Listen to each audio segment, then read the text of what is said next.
Turma, são 10 horas e 2 minutos. O Morning já começa com aquela análise do cenário lá na Argentina. Afinal de contas, ontem a gente acompanhou na programação da Jovem Pan esse primeiro turno disputadíssimo. Argentina rachada em 3 partes. E o segundo turno vai contar agora com uma disputa entre Sérgio Massa e Javier Milei. A decisão vai ficar para o dia 19 de novembro. Aqui no Brasil, o resultado desse primeiro turno surpreendeu vários auxiliares do presidente Lula, que agora consideram o peronista Sérgio Massa como grande favorito na rodada decisiva das eleições lá nos nossos hermanos. Na avaliação do governo brasileiro, o que mais pesou a favor de Massa é o fator medo, ou seja, os argentinos ficaram com um certo pé atrás após as propostas polêmicas e diferentes do candidato de direita Javier Milei, que quer, por exemplo, a dolarização da economia argentina e a facilitação do porte de armas. Apurações mostram que uma eventual vitória de Milei pode enfraquecer, inclusive, as relações entre Brasil e Argentina. A gente vai para análise com o nosso time. Senhores, vamos com tudo nessa segunda-feira, buscando entender esse resultado. Porque ontem começou um bafafá, meu querido Pepe, você que gosta de bons bafafás, que eu te conheço, principalmente nos finais de semana. Começou um bafafá de que Patrícia Bullrich estava colocando as suas asinhas de fora e começando a crescer. Mas no final das contas, o que a gente viu foi um Sérgio Massa passando o trator. A gente pode dizer que o choripã funcionou? E mais do que isso, Paulinho, a gente pode dizer que o peronismo segue vivo na Argentina, né? Uma força política que não dá pra gente menosprezar, não é?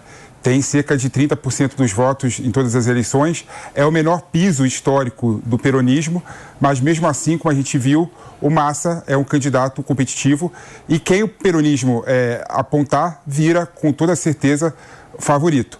E é bom lembrar, eu acho impressionante essa discussão entre esquerda, direita, não é? É bom lembrar que na eleição da Argentina, nessa eleição específica, não tem nenhum candidato de esquerda, não é? A esquerda perdeu na Argentina. Essa é a análise que as pessoas têm que fazer. O Massa, é bom lembrar, ele é o candidato mais à direita do peronismo. Ele é o candidato que ajudou a acabar com o kirchnerismo na eleição de 2015, a apoiar o Macri, não é? E ele é mais à direita do que o prefeito de Buenos Aires, o Horácio Larreta, por exemplo, não é? Que apoia a Patrícia Bullrich. Ou seja, os 3 candidatos que estão disputando as eleições na Argentina são candidatos de direita, não é? Então, para a população que está votando nas eleições da Argentina, ela vê essas possibilidades. Massa de direita? Direitaço. Eu acho que você está forçando Direitaço. Um pouco o final de semana. O Segredo já respondeu aqui, ó. Já respondeu. É de direita? Está bem atrás. Direitaço. Felipe Monteiro agora só balançando o dedinho. Gustavo Segredo, seja muito bem-vindo aqui ao Morning Show, meu querido amigo. Que fala é essa do PP, hein, meu caro? Eu não sei, eu acho que ele tomou um café da manhã com algum conteúdo. Churipã. Choripã. Bom dia, Paulinho. Bom dia a todos aí na bancada e bom dia à nossa querida audiência. Não, eu entendo a fala do Felipe em termos, te diria, relativos. Isso quer dizer, dentro do peronismo, Massa claramente não está à esquerda, mas ele desenvolve perfeitamente o populismo de esquerda para conseguir crescer 2,7 milhões de votos respeito do que ele e a sua aliança tinham conseguido nas primárias em agosto. E aí, quando a gente avalia, inclusive, o desempenho dos 3 candidatos, o Massa cresceu muito em termos de percentuais, em termos de votos.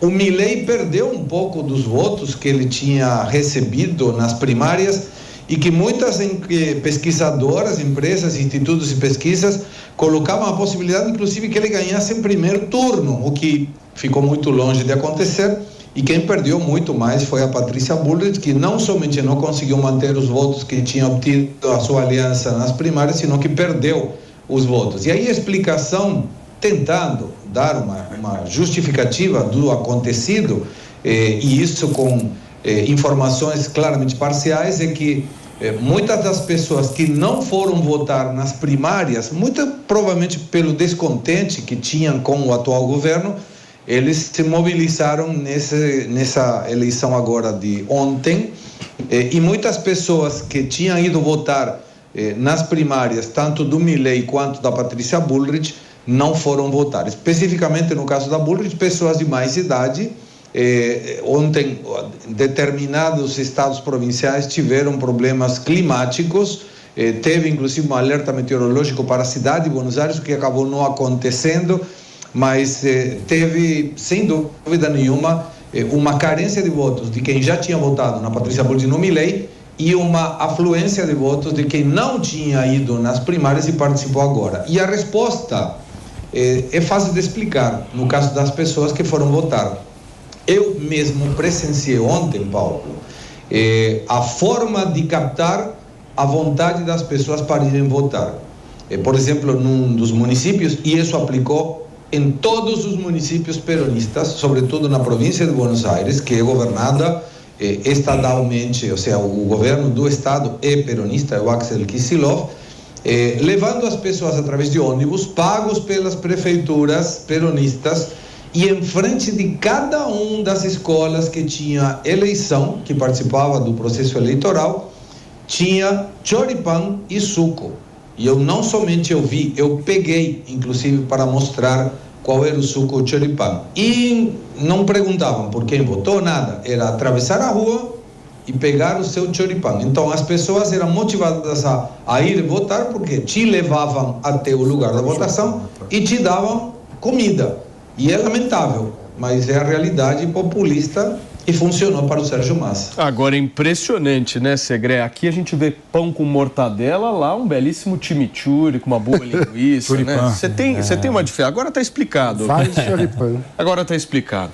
Nelson Kobayashi, vamos buscar entender um pouquinho essa história aí do segundo turno, porque o Milei agora vai ser obrigado a fazer um negócio que eu acho que ele não estava querendo muito, que é negociar com os caras que ele criticava. Como é que vai ser esse processo? Olha, Paulinho, primeiro bom dia a você, aos colegas aqui, a toda a audiência. Imagino que agora a situação do Milei na condição de segundo colocado, contra inclusive as suas expectativas e a expectativa de muita gente, porque muitas pessoas falavam que ele poderia ganhar, inclusive, já no primeiro turno, e ele não ficou em primeiro, ficou em segundo. Acredito que seja o momento de negociar com a terceira, que aparentemente tem mais a ver com a sua política de direita do que com o Massa, que segundo o PP é de direita, mas no nosso ponto de vista que está na esquerda, né? Claro que é. Eu não sei, Paulinho, como é que a gente interpreta isso, né? O mais à direita dos de esquerda ou o mais de esquerda dos de direita? Por exemplo, que até a Júlio do Segré, o Massa é mais à direita do que Horácio Larreta, que é o prefeito de Buenos Aires, que está no partido de direita. O Mano Ferreira, ele faz uma análise interessante. Ele seria o Fernando Haddad, o mais tucano dos petistas? O Massa seria o Joaquim Levy no governo Dilma. Ah, perfeito. É isso, pai. Seria isso, Segré? Joaquim Levy no governo Dilma? Pode ser. Aí tem uma dúvida interessante para o eventual governo do Massa. O Massa está como ministro da Economia, prometendo resolver os problemas que o governo que ele participa criou. Inflação de 140%, e já te garanto, a inflação não vai diminuir nos próximos meses, ao contrário. A previsão que nós temos, e temos conversado com alguns amigos economistas, é que até março essa inflação deve estar perto ou superior a 200%. Então, estamos falando de alguém que vai ter que resolver a bomba, desativar uma bomba que ele armou. Em termos de dívida, e claro, a dúvida é, será que o Massa vai, como prometeu quando foi candidato à presidência em 2015, destruir o kirchnerismo? Porque quem ajudou a destruir o kirchnerismo é o atual presidente, Alberto Fernandes, um posto eleitoral da Cristina Fernandes que agora está silenciada. Então, o peronismo, que sempre se mexe de alguma maneira como um camaleão da política, que começou com Perón, praticamente um governo fascista, e migrou até hoje ser um populista de esquerda, é muito provável, e Massa não é idiota, que ele saiba que ele vai ter que fazer um governo parecido ao primeiro governo de Lula, ou seja, defender as questões sociais com políticas de esquerda, mas executar a política econômica com políticas de direita. E aí vamos ver quem poderá acompanhar ele eventualmente nessa situação. Mas fica muito claro, e eu coloquei agora um meme nas minhas redes sociais que mostra uma pessoa numa prisão com um pauzinho que pode escolher entre um pão e a chave para sair. E ele escolhe o pão, mantendo ele na prisão. E esse é o que dá para entender nas eleições, que não tem explicação psicológica, já seria uma explicação sociológica. de tentar entender como, com uma inflação tão alta, com um fator de pobreza tão elevado, com uma falta de educação, com problemas na saúde, com terríveis danos na segurança, grande parte da população quer escolher se manter nesse mesmo modelo, ou seja, é o síndrome de Estocolmo por 100%, né? Sim. Eu imagino que seria as incertezas todas em cima do Milei, né? Que seria uma novidade muito insegura, né? Diante de alguém que vem de fora, afastou uma galera, né? Essa coisa mais radical, talvez os discursos mais inflamados tiraram aqueles mais moderados de perto do Milei e ele desidratou um pouco na reta final, visto as últimas pesquisas que tinha, né?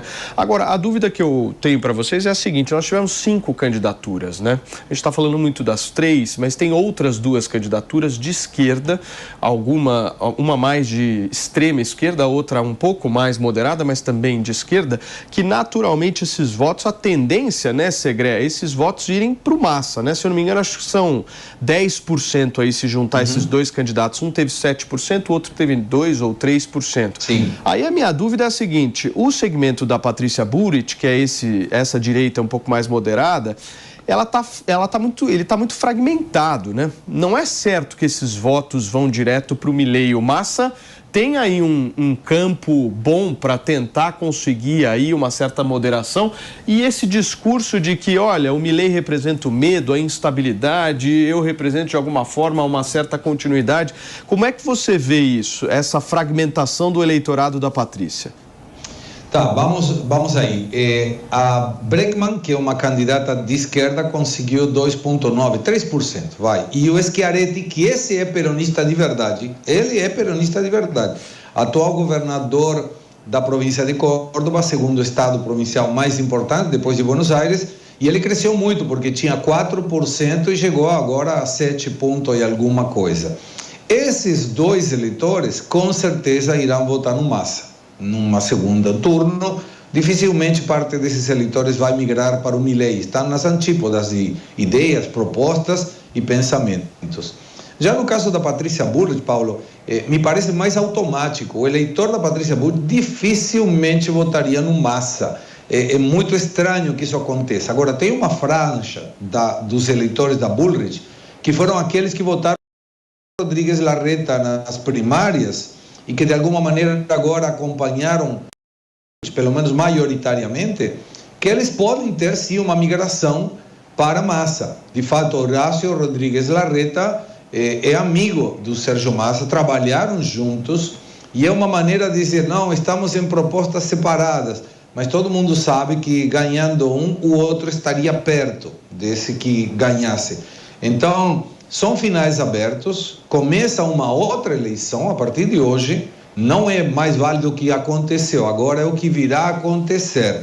E aí vai depender das propostas de Massa, e aí pode ser sim que interpretemos o comentário do Felipe mais ao centro e à direita em termos econômicos, e a proposta de Milei um pouco mais contemplativa, sem ter que querer brigar com os eleitores da Patrícia Burit, a quem tratou muito mal na campanha, para tentar captar parte desse eleitorado. E agora precisa desse vínculo e dessa aliança. Muito provavelmente será através de alguma coparticipação em cargos determinados, caso o Milei ganhe a presidência. Mas deverá moderar também o seu discurso, porque tem ideias que são muito atraentes, mas que são difíceis de aplicar, e comentários de dirigentes da sua agrupação que nos últimos dias preocuparam ao eleitor. Um deles, Alberto Venegas Lins, por exemplo, que afirmou que tinha que romper com o Vaticano, quando você tem maioritariamente pessoas católicas na Argentina. Então, esses são discursos que não colaboram para que o eleitor fique tranquilo. A colocação, por exemplo, da destruição do Banco Central. A gente pode até interpretar uma questão que deva ser melhorada, mas existem somente 10 países no mundo que não tem Banco Central, e o único grande, por denominar assim, seria Panamá, que tem 4 milhões de habitantes. O resto são todas ilhas e consideradas, na grande parte, paraísos fiscais, o que a Argentina está longe de ser. Sim. A outra questão, vamos romper com o Mercosul para fazer acordos bilaterais. Para isso precisa do Congresso, e o Milei vai ter 35 deputados e poucos senadores, então vai ter que diminuir um pouco a sua efervescência no discurso de campanha para conseguir trazer os votos dos mais moderados. Ô Segré, é claro que, como você bem frisa aqui, já desde ontem, segundo turno é uma nova eleição. Não dá pra gente dizer que vai ser o copia e cola do que foi no primeiro turno. Mas fazendo uma conta rasa, que rápida, só pra gente tentar entender com esses números que a gente tem do primeiro turno, se o candidato Sérgio Massa vencer e conseguir pegar os votos desses dois nanicos que somaram 10%, ele já bate quase 46%, 47% se ele mantiver os 36% que ele teve ontem. Ou seja, a conta que eu estou fazendo aqui, turma, é que dos 23% da Patrícia Burit, para ganhar a eleição, o Massa precisaria de 3%, 4%. Mas tem uma... É viável? Ele pode ser considerado o favorito hoje, ou não, Maninho? É viável, porque também parte do esforço é preciso contextualizar. Ele não precisa necessariamente conseguir tantos votos da Burit. Ele pode se concentrar em tentar convencer o eleitor da Burit a não comparecer às urnas. Sim. Né? Ou seja, se ele consegue frear a adesão do eleitor da Burit ao Milei, ele já consegue uma grande vantagem. Um ponto interessante, Paulinho, que assim, a eleição na Argentina é sempre uma incógnita. Eu lembro que em 2015, quando o Macri ganhou as eleições, ele terminou o segundo turno em segundo lugar. É verdade. E ganhou as eleições com 3% acima do candidato do peronismo, né, no caso. Muito apertado. E com apoio do Massa, em Segré. Com apoio do Massa em 2015. Em 2015, o Massa apoiou o Macri, né? Agora, Fabricião, como é que está a repercussão na imprensa argentina do primeiro turno de ontem? A imprensa argentina tem repercutido diversos aspectos, Paulo. É interessante a gente destacar justamente essa questão dos dois nanicos, tanto do Schiaretti quanto da Miriam Bregman, porque o Sérgio Massa já pediu o apoio desses dois eleitorados, que somariam aí quase 10% dos votos válidos de ontem. Mas até gostaria de ouvir o comentário do Segré no seguinte sentido. O Juntos por el Cambio, que é o partido da Patrícia Burit, foi, nas PASO, o segundo mais votado, na frente até mesmo do Sérgio Massa. Mas, individualmente, Sérgio Massa conseguiu mais votos do que Patrícia Burit. Houve uma divisão ali entre Burit e Horácio Larreta. E há, então, Segré, queria a sua opinião em relação a isso. Um racha interno nesse partido, a imprensa argentina até destacando a possibilidade do Larreta declarar um voto em branco, um voto nulo para o segundo turno? Eu espero que não, e estimo que isso não aconteceria, porque Horácio Rodrigues Larreta propor um voto em branco ou não comparecimento seria o fim da sua carreira política. Ele foi 2 vezes prefeito de Buenos Aires, foi um bom prefeito, ele não tem uma imagem que agrade as pessoas, assim, a sua narrativa, por tomar uma expressão brasileira, não é das melhores, não empolga. A Patrícia Burit também não, mas seria contrariar de alguma forma, trair a estrutura partidária do PRO, que é o partido de Horácio Rodrigues Larreta, do Macri e da Patrícia Bullrich. E eles conformam uma aliança um pouco maior, e aí pode estar a diferença. A aliança está conformada, por exemplo, pela União Cívica Radical, aquele partido que elegeu na época o primeiro presidente depois do retorno da democracia, o Alfonsín. E essa União Cívica Radical, ela está meio fragmentada e não é fiel a uma questão partidária. Seria um MDB da política argentina. Ele pode migrar e ele tem muita força no interior. Então, aí me parece que esteja o elo da questão. Se o Massa conseguir a aliança, mesmo que parcial, com a União Cívica Radical, ele não precisa dos votos de Horácio Rodrigues Larreta nem da Patrícia Bullrich. Mas vai ter, claro, uma determinação perfeita em termos eleitorais. Se vai continuar esse modelo da Argentina de inflação, de pobreza, de falta de educação, ou se migra para uma coisa que com certeza será diferente, mas incerta.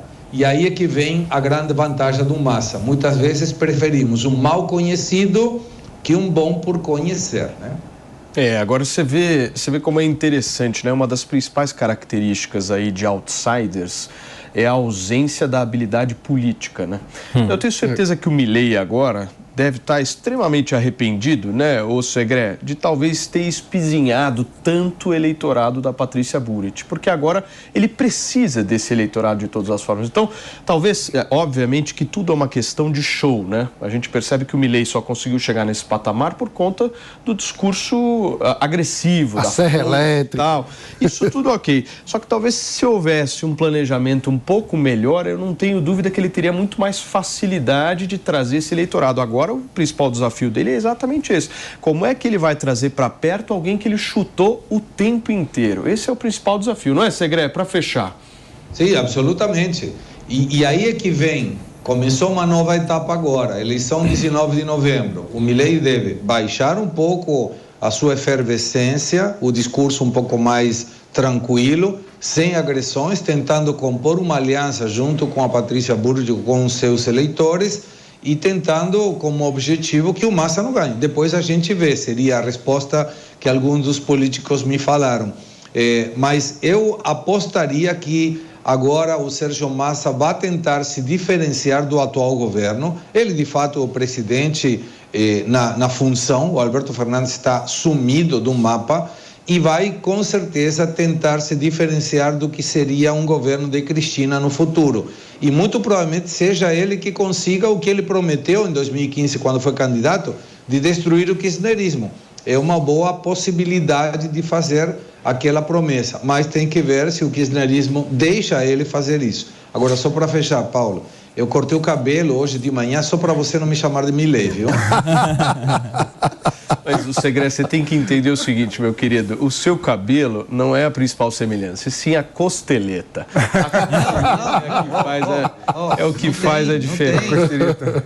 Segré, querido amigo, obrigado, viu? Um abração para você, o Segré, que está fazendo uma cobertura sensacional, não só o Segré, também o Favale, que está por lá na Argentina, a equipe inteira da Jovem Pan mobilizada para te trazer a melhor informação e apuração dessa eleição conturbada lá no nosso país vizinho. Obrigado, Segré, um abração para você. Um abraço para vocês, boa semana. Fabrício, você tem atualização? É interessante, até o Segré estava falando em relação do kirchnerismo, né, Paulo? A Cristina Kirchner votou ontem em Rio Gallegos. Para quem não está muito acostumado ali com a geografia da Argentina, Rio Gallegos é no sul, bem longe de Buenos Aires, e ela nem se deu o trabalho de voltar para Buenos Aires para comparecer ao bunker, ao comitê eleitoral, ao comitê de campanha do Sérgio Massa, o que também aconteceu durante as primárias. Ela conversou ali rapidamente com a imprensa e tentou ali se distanciar do governo de Alberto Fernandes, pouco falou também do Sérgio Massa. A gente sabe que tem ali uma certa lei do silêncio, faz parte da lei eleitoral argentina, você não pode comentar muito sobre as eleições na data das eleições, um pouco parecido com como funciona aqui no Brasil. Mas Cristina Kirchner tentou se distanciar desse governo de Alberto Fernandes, disse que tentou alertar Fernandes ainda em 2020, no primeiro ano de mandato, sobre problemas que teriam dentro do governo e que ela não foi escutada. E aí resta a gente saber, né, se isso faz parte de uma estratégia eleitoral ou se é realmente a posição de Cristina Kirchner, porque o kirchnerismo, neste momento, na Argentina, tem uma rejeição grande do eleitorado, ao mesmo tempo que também possui ali uma faixa de eleitores fixa, né, muito parecido com o lulismo ou o bolsonarismo por aqui.